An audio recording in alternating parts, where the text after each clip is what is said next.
Šiandien žiniose naujas korupcijos skandalas, atliktos kratos Starkevičiaus ir Skvernelio kabinetuose ir namuose.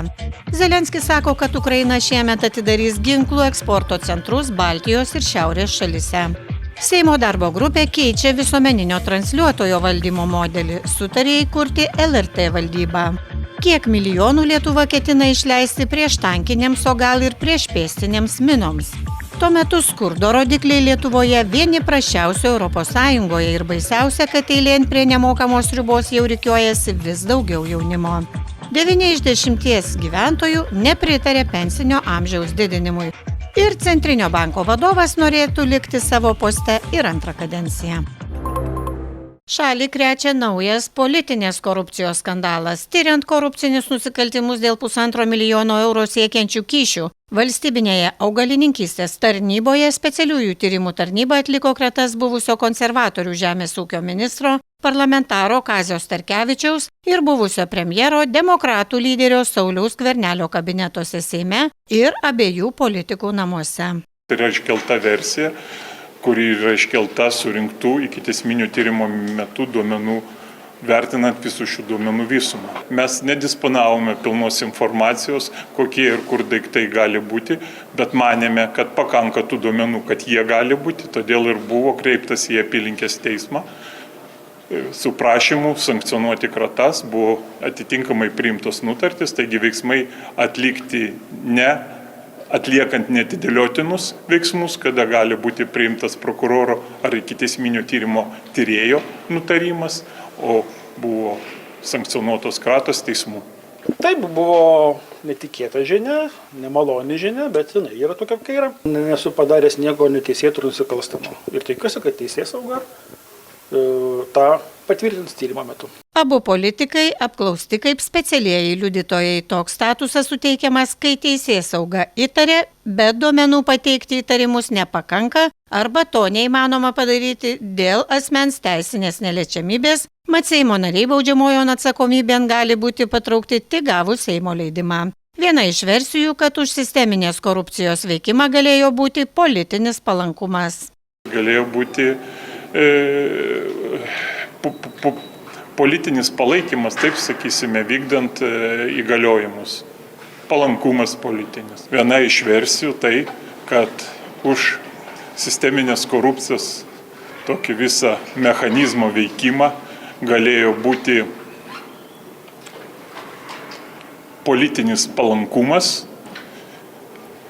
ir siekiant patikrinti šios duomenis buvo atlikta eilė tiek procesinių veiksmų susijusių su prievartos priemonėmis, tiek ir kitų procesinių veiksmų. Patvirtiname, kad šiandien buvo atliktos kratos gyvenamose vietose ir darbo vietose pas 2 Seimo narius. Skvernelis pripažįsta, kad reputacinė žala partijai jau dabar neabejotina. Žinoma, tai politiniam oponentam turbūt aukso puodas nukrito, tai čia nėra kas slėpti. O dėl partijos visų ateities reikalų, tai mes tarsimės ir priimsim sprendimus, kurie tikrai nekenktų partijos reputacijai. Turbūt ne vienas politinis oponentas šitą situaciją išnaudos, nesvarbu, kuo jinai pasibaigtų. Aš tikiuosi, kad pasibaigs taip, kaip turi pasibaigti, bet kokiu atveju, bet kokioj politiniai diskusijai, politiniai kampanijos laiką tie dalykai bus prikišami. Štai buvo padaryta. Šiame tyrime įtarimai jau pateikti augalininkystės tarnybos vadovui Jurijui Kornijenko ir dar 13 įtariamųjų, vienas iš jų suimtas. Galiu patvirtinti, kad šiuo metu šioje byloje kaip įtariamieji, tai yra pranešimai apie įtarimai teikti yra 14 asmenų. Taip, tarp jų yra asmenų, kaip minėjom, kurie turi kriminalinę patirtį, tai yra teismų buvo pripažinti padarę nusikalstamas veikas. Suėmimas yra taikomas vienam įtariamajam. Kitiems taikomas švelnesnės kardomosios priemonės, tokios kaip intensyvi priežiūra, dokumentų paėmimas, rašytinis pasižadėjimas neišvykti iš gyvenamosios vietos. Įtariamųjų didės, kaip ir kalbėjom, galimai didės ir jeigu tai nesusiję su viešų asmenų statusu, platesnio komentaro ir jų atskleidimo mes neteiksime. Tyrimo duomenimis iš augalus ir augalinius produktus gabenančių įmonių atstovų Sistemingai buvo reikalaujami ir gaunami stambūs kyšiai už tokių krovinių gabentojams augalininkystės tarnybos išduodamus fitosanitarinius sertifikatus. Įtarėme, kad dėl to buvo perduodami būtent pinigai. Anksčiau vykdytų kratų metu buvo rasta 1,3 milijono eurų grinųjų, 8 kg aukso, kurio vertė apie 1 milijonas eurų, sprogmenų ir kokaino. Įtariamųjų šioje byloje gali būti ir daugiau. Ikiteisminis tyrimas yra dinamiškas procesas, tai yra gyvas organizmas ir būtent proceso veiksmai atliekami ne tada, kada tu sugalvoji ar tu nori, o tada, kada įvertinama duomenų visuma. Šioje stadijoje būtent leido mums iškelti tam tikras versijas, kurių patikrinimui buvo ir sankcionuotos prievartos priemonės, tame tarpe ir pas Seimo narius. Esame ankstyvoj procesiniai stadijai, esame surinkę daug informacijos, kaip ir minėjom pirmos konferencijos metu, būtina ją analizuoti, sukauptą informaciją ir tada galėsime plačiau gal pateikti visuomenėje apie nustatytas aplinkybės. Šiuo metu Žemės ūkio ministro portfelis priklauso Nemuno aušrai. Šios partijos deleguotas dabartinis Žemės ūkio ministras Andrius Palionis yra sakęs, kad įtarimų dėl galimos korupcijos augalininkystės tarnyboje buvo dar praėjusį pavasarį.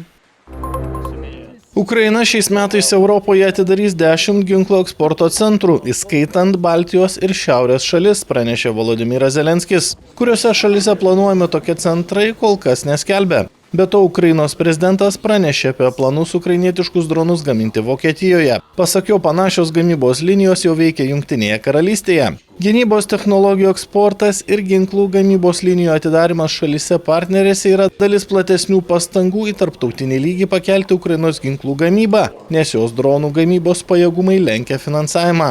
Ši žinia paskelbta po to, kai Ukrainos prezidentas pernai spalį nurodė gynybos ministerijai nuo lapkričio pradėti kontroliuojamą ukrainietiškų ginklų eksportą į užsienį. Pagal siūlomą sistemą Ukraina eksportuos karinės technikos perteklių, o gautą pelną išleis skubiai reikalingiams ginklams. Ukrainos gynybos sektorius, o ypač dronų pramonė sparčiai išaugo nuo 2022 metais prasidėjusios plataus masto Rusijos invazijos. Atsirado daugiau nei 200 dronų gamybos įmonių, daugelis jų gamina pigias, lengvai pritaikomas sistemas, kurios pakeitė šiuolaikinį mūšio lauką. Lietuvos nacionalinio radijo ir televizijos valdyseną peržiūrinti Seimo darbo grupė nutarė, kad reikėtų įsteigti naują nacionalinio transliuotojo valdymo organą valdybą. Dėl to pirmadienį per darbo grupės posėdį sutarta bendru sutarimu. Darbo grupės vadovas Seimo pirmininkas Juozas Olekas atkreipė dėmesį, kad įsteigti LRT valdybą siūlė daugelis darbo grupės narių ir kviestų ekspertų. Dėl naujo valdymo organo sukūrimo prieštarauja tik LRT administracija, mananti, esą bus dubliuojamos funkcijos. LRT veiklos priežiūros instrumentų ir taip pakanka, o be to įkurti valdybos nereikalauja valstybės kontrolė. Be kita ko, darbo grupė sutarė padidinti LRT tarybos narių skaičių nuo dabartinių 12 iki 15. Pagal Oleko siūlymą, kuriam pritarta, LRT taryba turėtų būti sudaroma iš visuomenės, mokslo ir kultūros veikėjų skiriamų 6 metų kadencijai. Taip pat sutarta, kad tarybos narių atranka turėtų būti unifikuota ir vieša. Lietuva per artimiausią dešimtmetį prieštankinėms minoms ir minavimo sistemoms ketina išleisti apie 812 milijonų eurų. Apie ketvirtadalį šių pinigų, maždaug 189 milijonai eurų, bus pasitelkta iš Europinės SAFE iniciatyvos lėšų. Tokius skaičius pristatydamas artimiausius planus ir įsigijimus susitikime su Seimo Tėvynės sąjungos Lietuvos krikščionių demokratų frakcija šįryt pateikė krašto apsaugos ministras Robertas Kaunas. Ministras pristatė ir minų poreikį. Iki 2029 metų ketinama turėti 170 tūkstančių minų, 60% viso poreikio. Tuo metu kontrmobilumo priemonėms iki 2035 metų ketinama skirti 112 milijonų, inžinerinėms priemonėms 83 milijonus, stebėjimo sistemoms 85 milijonus eurų. Nors dalis visuomenės tam nepritarė, iš priešpėstinės minas draudžiančios Otavos konvencijos Lietuva oficialiai pasitraukė gruodžio pabaigoje. Dauguma ES šalių yra Otavos konvencijos narės, o prie jos nėra prisijungusios Kinija, Rusija, Jungtinės valstijos, Indija ir Pakistanas. Liepos pradžioje naujienų agentūra Reuters skelbė, kad Lietuva ir Suomija planuoja 2026 metais pradėti priešpėstinių minų gamybą savo ir Ukrainos reikmėms. Tuomet teigta, kad ketinama išleisti 100 milijonų eurų ne tik prieštankinėms, bet ir priešpėstinėms minoms. Skurdo rodikliai Lietuvoje vieni prasčiausių ES. Antrą kadenciją įpusėjus gerovę žadėjusiam ir panašu tos gerovės asmeniškai nestokojančiam Gitanui Nausėdai, Lietuvoje skursta kas 5. gyventojas, skelbia valstybės duomenų agentūra. Daugiausiai tai socialiai jautrių grupių žmonės, negalintys įsitvirtinti darbo rinkoje, pensininkai ar neįgalieji. Labdaros valgyklose popietėmis nėra laisvų vietų, kasdien ateina šimtai žmonių. Pasak socialinių centrų atstovų, pavalgyti vis dažniau ateina jauni žmonės, o taip pat jaunos mamos su vaikais. Nacionalinio skurdo mažinimo organizacijų tinklo atstovai pastebi, kad 18-24 metų amžiaus grupės žmonių, susidurančių su skurdo rizika skaičius yra net didesnis nei vyresnių. Skurdo rizika pasiskirščiusi nevienodai, sostinėje ir aplink ją beveik perpus mažesnė nei likusioje šalyje. Šalies skurdo rodikliai nesikeičia jau daugelį metų ir yra vieni blogiausių ES, rodo Eurostat duomenys. Kone 9 iš 10, 88% suaugusių Lietuvos gyventojų nepritarė tolesniam pensinio amžiaus didinimui, rodo LRT užsakymo atliktos apklausos duomenys. Pasak apklausos, visų demografinių ir socialinių grupių respondentai vienodai mano, kad pensinio amžiaus nereikėtų toliau didinti. Tam santykinai labiau linkę pritarti vadovai ir besimokantis jaunimas. Nuo šių metų sausio Lietuvoje galioja 65 metų pensinis amžius tiek vyrams, tiek moteriams. Pasak socialinės apsaugos ir darbo ministrės Jūratės Zailskienės, dabartinis vyrų ir moterų pensinis amžius yra optimalus, atitinka ES šalių vidurkį ir jo neplanuojama vėlinti. Sodros duomenimis 2025 pradžioje vienai pensijai teko 1,5 dirbančio žmogaus. Prognozuojama, kad po 15 metų vienam pensininkui teks jau 2 dirbantieji. Šiemet baigiantis Lietuvos banko valdybos pirmininko kadencijai, Centrinio banko vadovas Gediminas Šimkus sako norintis tęsti darbus poste, dirbdamas antrą kadenciją. Šimkaus 5 metų kadencija baigėsi balandį. Lietuvos banko valdybai jis vadovauja, šiuose pareigose pakeitęs 2 kadencijas Centriniam bankui, vadovavusi Vita Vasiliauska.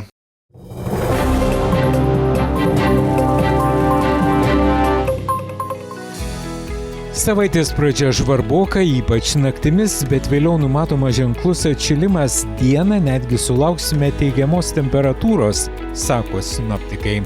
Antradienio dieną kai kur truputį pasnigs, vėjas silpnas, temperatūra naktį 18-23. Vietomis vakarinėme pakraštyje 12-17, dieną 7-12 laipsnių šalčio. Rytoj Rygoje nepastoviai debesuota, bus nuo 15 iki 8 šalčio, Taline debesuota, čia naktį iki 6, dieną apie 3 šalčio. Varšuvoje naktį snigs ir bus apie 9 šalčio, bet dieną iki 1 šilumos. Mažai debesuota ir labai šalta Kyjive, oro temperatūra svyruos tarp 23 ir 10 laipsnių šalčio.